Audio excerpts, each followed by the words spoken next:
Welcome to Burlap Teachers. Enjoy the video. You're starting with essential prerequisites. Make sure your phone and the Apex app are updated, then force stop the app.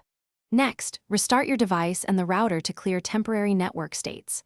Once done, switch between Wi-Fi, mobile data, and a hotspot to see if the error is network-specific.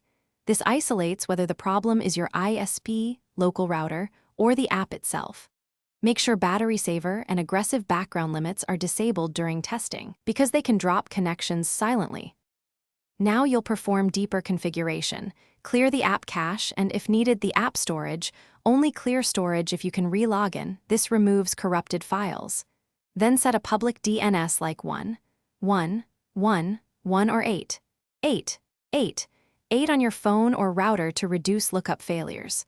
Also inspect any VPN, proxy, or firewall settings. Disable them temporarily or whitelist Apex Legends Mobile, because tunneling and filtering often introduce. Finish by reinstalling Apex Legends Mobile if the error persists. A clean install replaces corrupted binaries.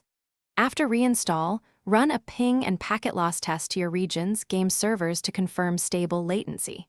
If problems continue, gather logs and timestamps, note your region and the exact error code, then contact support.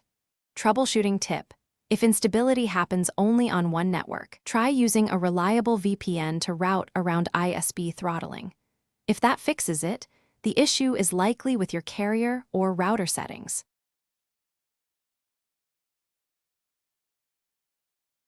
Thanks for watching. Consider subscribing if this video helped you.